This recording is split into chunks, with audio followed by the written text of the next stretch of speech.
Now at 6, we know how amazing our local athletes are. Turns out you can catch an incredible number of them competing in the Olympics tonight in prime time. Plus, even though the Pride Parade originally planned for today was canceled, Cleveland's gay community is celebrating with a different event. We'll take you there. But first, Greg D is tracking some severe weather tonight. Greg. Hi, Hillary. Showers and thunderstorms moving through earlier. We are not done yet. Take a look at the radar around Northeast Ohio. A bit of a break around Cleveland, but if you're planning on heading to the Indians game tonight, take your time. There's rain moving in right now into Lorain County. It will be in Cleveland before 7:30. And the yellows and oranges there around Prospect and Mansfield, those are areas of moderate rain. Those will be moving into the Cleveland area later on tonight. We'll talk about the threat of flooding and any more severe weather chances in the forecast coming up in just a few minutes. From the station that sees the possible, this is Channel 3 News, brought to you by the Calvetta Brothers Floor Show. It's time to fall in love again with your home. And now, Channel 3 News at 6. Rio Today is brought to you by your Northern Ohio Honda dealers. So glad to have you after the games. I'm Hillary Golston. A week and a day after the Olympics opening ceremony, we've gotten affirmation that Ohioans are among the best in the world. We're watching as they continue to chase gold tonight. And Channel 3's Will Ewick is live in Rio watching as well. But Tarjay will. So who should we be watching out for? Yeah, good evening, Hillary. We got a couple of Akron Zips that'll be looking to punch their ticket to the finals here in a little bit. One of them looking to punch that ticket with a giant stick. Sean Barber, the pole vaulter, will be competing for Team Canada a little bit later here tonight. Born in New Mexico, Barber a dual citizen, 3-time NCAA champion, as well as a gold medal winner from the World Championships and the Pan Am Games. The Olympics to Sean still doesn't quite feel real. I'm still kind of coming to grips with it. I definitely didn't think that I could do this on a professional level and actually have it be something that I can make a living doing. I mean, even through university, this was just something to pass the time. This was just a good time, a great pastime for me, we'll say. And now that I'm able to go and travel the world and do what I love, it's an amazing experience. The other Zip, Clayton Murphy from New Paris, Ohio, will be running in the men's 800-meter semifinals after his time was good enough to qualify in the 4th-place finish yesterday. Murphy got tangled up a few times during the race, told me that it was just bad luck. Wrong place, wrong time. Didn't slow him down, though, enough to keep him from advancing. He said he'll be more prepared today after getting those first Olympic jitters out of the way. Also lacing up their running shoes tonight, 2003 Elyria High School grad Tiana Bartoletta. She competed in the London Games where she won gold in the 4x100 meter relay. She'll be running in that event later this week, as well as testing the length of her jumps. But tonight, it's the 100-meter semis for her. And Elyria, well, they're supporting their Olympian. Elyria Square set in a sea of red and white ribbons, including a banner wishing Tiana good luck in Rio. Elyria Mayor has proclaimed August 12th, 16th, and 18th as Olympian Tiana Bartoletta Days. And just a short while ago, Upper Arlington native Abby Johnston scored a 3:24 in 5 rounds of diving.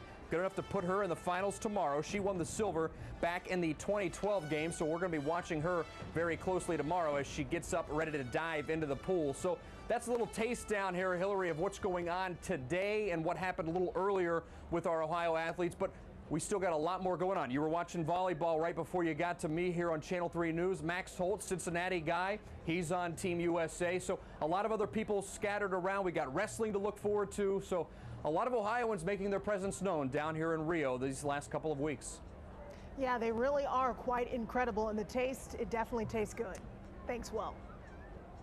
Rio Today, brought to you by your Northern Ohio Honda dealers. Visit us at northernohiohondadealers.com.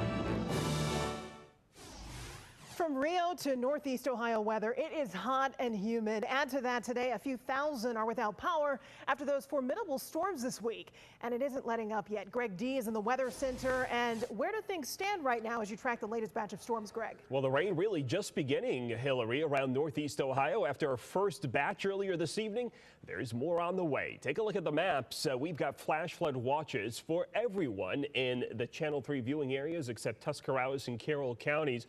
Those go through 8 o'clock on Sunday. That's how long the rain threat will continue in parts of Northeast Ohio. I don't think it's going to rain every hour in every place until 8 p.m. on Sunday. This is scattered and periodic type rain. Take a look at it now. There's a break around Cleveland. If you've got plans of coming in downtown, maybe the Indians game tonight, like I said earlier, take your time. That rain to the west and southwest is moving in. It'll be in Cleveland before 7:30. Now rain light in southern Geauga, northern Portage County. The break around Cleveland short-lived as Elyria over toward Litchfield, down towards Ashland and Mansfield already getting the rain. Look at the heavy rain. The yellows coming into Huron County.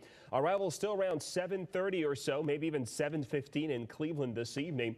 And there is additional rain down into portions of Indiana. So the chances for rain will continue during the overnight through 8 p.m. on Sunday. Conservatively, a half an inch to an inch of rain, additional accumulation. And as we look at the hour-by-hour forecast overnight, temperatures holding in the 70s, scattered periods of rain and thunderstorms. Hillary, there is an end to this weather pattern in sight. It's in the extended forecast. I'll tell you when that arrives coming up. All right, we'll look forward to that. Thanks, Craig.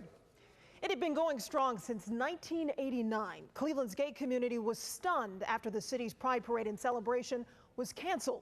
A group stepping up to bring the local staple back to life now. Carly Flynn Morgan is live at Public Square with how the somewhat impromptu event went. Hi, Carly.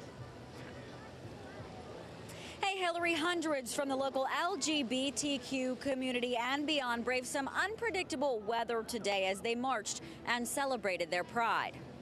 How amazing is Cleveland?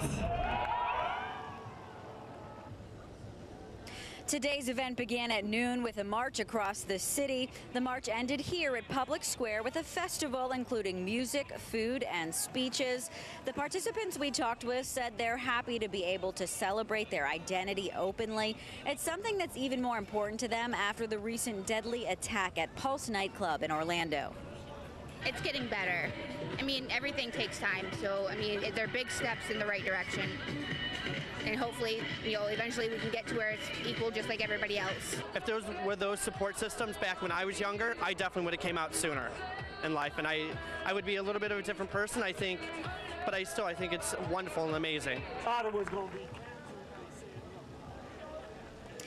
Mayor Frank Jackson spoke to the crowd as well, welcoming them and commending them for celebrating here in Cleveland. Now, because of the cancellation of the prior event, organizers put today's celebration together in only 2 weeks, and people we talked with called it a success. Reporting live at Public Square, Carly Flynn Morgan, Channel 3 News. Glad to hear it. Thanks, Carly. Still ahead, a fond farewell to a respected local leader, remembering former Summit County Executive Russ Pry. Plus, the Feast of the Assumption draws thousands every year. We're going to take you behind the scenes in Little Italy when we come back.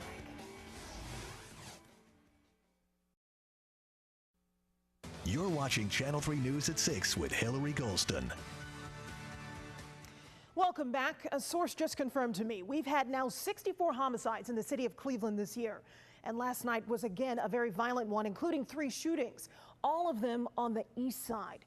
Meantime, we have some unanswered questions tonight about a body found inside a vacant home on East 141st last night. That was in the area off of St. Clair and Coit. Investigators say the body was already decomposed. It's not clear if there was foul play involved here. The medical examiner, though, is investigating. In Summit County, it was a celebration of life. A memorial service for Russ Pry, former Summit County executive. Leaders, colleagues, and other well-wishers from Congress to local government all came to pay their respects today. Pry lost his battle with cancer last week. He served as county executive since 2007. Russ Pry was 58 years old.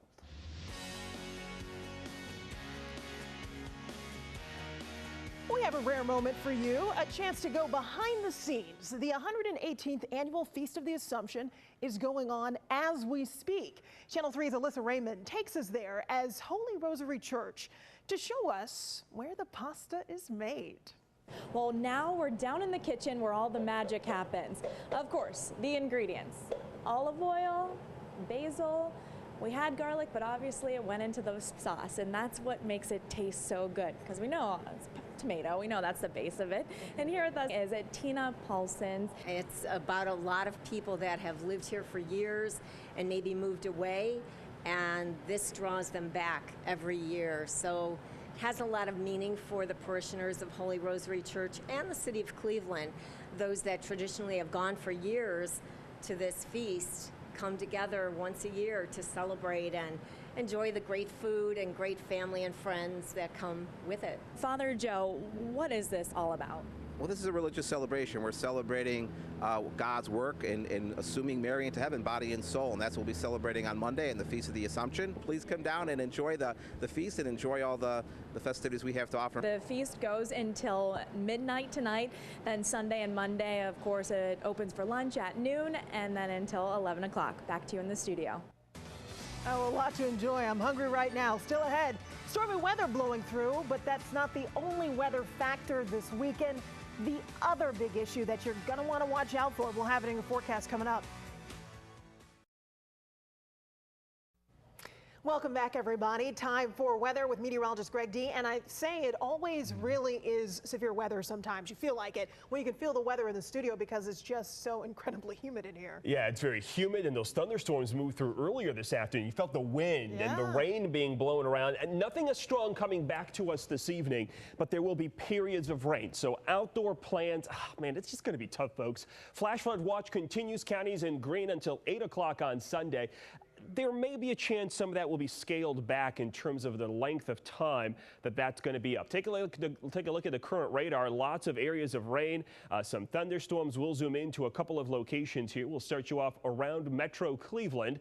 There's the airport. That's where the radar is, downtown Cleveland right there. And notice to the west and southwest, yeah, there's more rain coming in. That's moving in at about 35 miles an hour. So we'll track that for you, starting in about portions of Lorain County coming into downtown. We'll take it as far as the inner ring suburbs. There is Strongsville at 6:47, Brook Park about 7 o'clock, Parma coming in at 7:09, and there is Cleveland 7:24. I'm pointing out Cleveland because, of course, the Indians. They are planning on playing, but right now, the latest I can tell you, they are in a delay. Even before the game, they are in a delay because of these showers and these areas of rain moving through. We'll take you farther to the south and southwest. Periods of heavy rain now extending through Lorain County, Huron County, and then look at this stuff back to the west and southwest of Norwalk. That is additional heavy rain, just solid rain. That is all moving in behind this initial batch. So expect that to affect us here over the next probably hour or so, maybe even a couple of hours worth of rain here as we go through the rest of the evening. Here's what things look like as we take you hour by hour. Here is 7:30 this evening. You'll notice the showers here continue. Periods of rain at temperatures in the 70s. The yellows and the oranges, those are pockets of heavy rain. By 10 o'clock, this first batch moves by. So there will be a window of some just cloudy weather, maybe brief sprinkles or drizzle, but nothing that would maybe you need an umbrella for. As we go through the overnight, periods of showers are still possible. Temperatures in the 70s. Rock and Roll 5K and marathon, half marathon, Rock and Roll Hall of Fame half marathon tomorrow, 8 o'clock. I'm hoping for dry weather. A future view here is indicating the chance for some showers. I think the rain chances in the morning rather low. So for tonight, 70 to 75, scattered rain, a few rumbles, southwest winds 10 to 15. Now the bigger setup has still me looking down to the west and southwest. You might have heard about the historic flooding this weekend in portions of Louisiana. That area of low pressure that is causing that flooding will hook up with this front that extends right into northeast Ohio, and this thing will just use it as a train track and head right up into the southern Great Lakes. Now, its exact track will determine what we get out of it. I do think there's a chance for additional heavy rain in our area coming up on Tuesday. For the rest of Sunday, scattered areas of rain, best chances south of Cleveland, temperatures in the upper 70s to around 80. Here's your Window Nation extended forecast. Notice a bit of a break from the rain on Monday. Then we'll watch for that additional heavy rain on Tuesday with temperatures in the mid-80s. Time now for access to tonight's summer game schedule, brought to you by Ohio's #1 hospital, Cleveland Clinic. We head to the pool, where medals will be handed out in the men's 4x100 meter medley relay, the men's 1500 meter free, as well as the women's 50 meter free. Plus, track and field coverage includes the women's 100 meter and men's 10,000 meters. And that's your access to tonight's Summer Games schedule, brought to you by Cleveland Clinic, providing you with access to the #1 care anytime, anywhere. The best performance by an athlete is brought to you by Cuyahoga Community College. Last night, the women's 800-meter freestyle final, Katie Ledecky, her signature event, and more domination. Not one swimmer anywhere around her as she sets a world record, defending her gold in London by taking her 4th gold in Rio. Start now at Tri-C. Fall classes start August 29th. Tri-C, where futures begin. And now, the Window Nation Sports Report. Hi, everyone. The Indians and Angels will try and play ball tonight. They will not start on time due to the weather. The Tribe trying to make it 3 straight wins against LA. But the news today, Michael Brantley is done for the season. Terry Francona announced that he will have season-ending surgery on Monday in Dallas. Tough ending for Brantley from an injury that goes all the way back to last season. Brantley injured while diving for a ball last September in Minnesota. He had surgery in November, then returned to the field in late April, but Brantley only played in 11 games and suffered multiple setbacks as he tried to rehab in the minors but couldn't get healthy. It's just been a miserable season for the left fielder. On a positive note, the Indians' offense has done all right without Brantley. The big offense explosion in the first 2 games against LA, 14-4, then 13-3. So they've outscored the Angels 27-7. Yesterday, the Indians scored 11 unanswered runs, scoring in every inning but the 3rd, and they had 17 hits. And they can't stop stealing bases. The Indians lead the American League with 92 stolen bags. Rajai Davis leads the AL with 31 of them. Last night, he had 3 of the Indians' 8 steals. The 8 steals tied a 99-year-old Indians record. The Tribe last led the league in steals for a season in 1999. Remember how hot those Tigers were? Well, they have cooled off. Detroit has now lost 5 straight games. Combine that with the Indians winning 3 of their last 4, and the lead in the Central for the Indians is 5 games. Browns with the day off, back to practice tomorrow as they get set for Atlanta on Thursday after losing in Green Bay last night. Robert Griffin III shined on his first pass, hitting Terrell Pryor for 49 yards. After that, pretty sloppy. A fumble on his second play that he ended up recovering, and then he was picked off, and that cost the Browns points. RG3, 4 of 8 for 67 yards, a 39.1 QB rating. Hugh Jackson said on a conference call today that RG3 looked relaxed for a guy that hadn't played in a while. There were positives, but you can't have the mistakes. Backup quarterback Austin Davis suffered a concussion on this 6-yard scramble. He is now in the NFL concussion protocol. Davis finished the night 4 for 9. 32 yards. Browns receiver Rennell Hall is out for the season with a broken fibula. He was injured in the 3rd quarter after this 19-yard catch. The first-year player from Central Florida was most likely on the bubble. Now to the Olympics. Day 8 in Rio, another big night in primetime. Michael Phelps will swim his final race, part of the 4x100-meter medley relay. Big show tonight on the Olympic Zone. We profile Toledo's Eric Kennard. Went to Rogers High School, 25-year-old high jumper, silver medal winner in London. Plus, Mochianu and Munz in studio for a hour-long Olympic Zone from 7 until 8 tonight right here on Channel 3. Today's medal count is brought to you by University Hospitals, and it just keeps rising for the United States. 21 gold, 16 silver, 18 bronze, 55 total medals. China in second with 41. So far, it's going the way we want it to go, Hillary. And it always feels really good when you hit that 50 mark. You know, that happened yesterday, day 7. And as people I know Greg was excited about it. He was texting me, hey, we hit 50. And I texted him back and I said, yeah, way to go. Did you really do that, Dave? Fact check. Hey, there might have been a meme exchange. Greg and I are something like that. Greg and I we both are runners, and we like to text. All right, but we don't text about running. You had that moment. But doesn't it, I mean, come on, guys. Doesn't it make you feel proud to be an American? I do know. I mean, we have more than 2 of the countries, the 4th and 5th place combined. I mean, that's amazing. It says a lot for the American team. It's fun to watch. It's been exciting, especially in prime time.